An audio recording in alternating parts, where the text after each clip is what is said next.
tuko katika mwaka wa ngapi wa kizungu? 2026. Sasa tuko katika mwaka wa ngapi katika kalenda ya Kiislamu?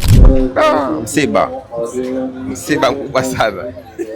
Wallahi. Sote katika hii dunia tunajua ya kwamba leo tuko katika mwaka wa 2026, yani mwaka wa 2026 katika kalenda ya Kiingereza au kalenda ya Kizungu. Lakini je, sisi Waislamu tunajua tuko katika mwaka wa ngapi katika kalenda ya Kiislamu? Ungana nami wako Abdurrahman Alwi katika kipindi chako hichi cha Al-Hajar Mtaani. Mwaka wa Kizungu ni mwaka 2026. Mwaka wa Kiislamu tuko mwaka gani? Hapo sijajua vizuri.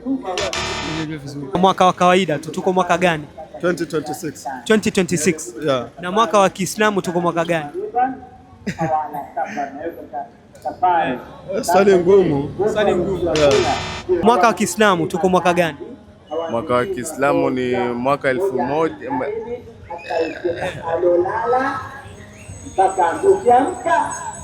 mwaka 1000. Hiyo Kiarabu ndo sijaielewa bado.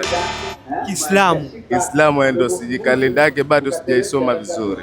Tuko katika mwaka gani sasa hivi? Tuko kwa 2026. 2026. Na mwaka wa Kiislamu tuko katika mwaka gani? Hapo. Ustad. Leo tuko mwaka gani? Mwaka wa Kizungu. Leo tuko tarehe 11. Mwaka 2026. Haya, na mwaka wa Kiislamu tuko katika mwaka gani? Na ujua ni mwaka tukomee hapo. Naam. Tuko katika mwaka wa ngapi wa Kizungu? 2026. Sasa tuko katika mwaka wa ngapi katika kalenda ya Kiislamu? Hijiria.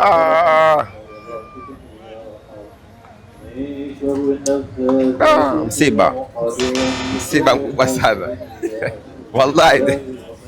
Umesahau? Nasahau, sasa sije nasahau. Sahau. Tuko katika mwaka gani sasa hivi? Mwaka wa Kizungu ni mwaka 2026. Mwaka wa Kiislamu tuko katika mwaka gani? Mwaka wa Kiislamu ni 1446 kama sikukosea. 46.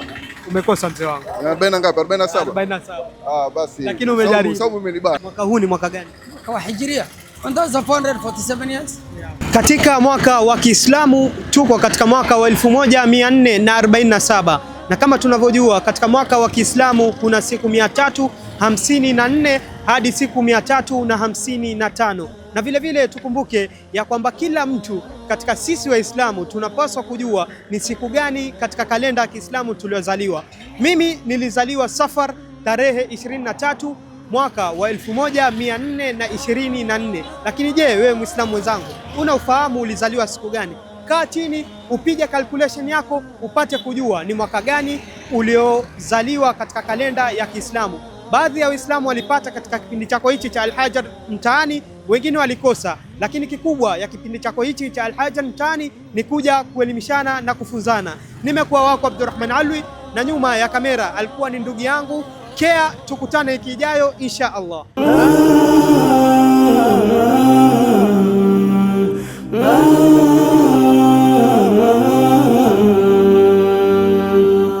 Al-Hajar TV, mwangaza kwa umma.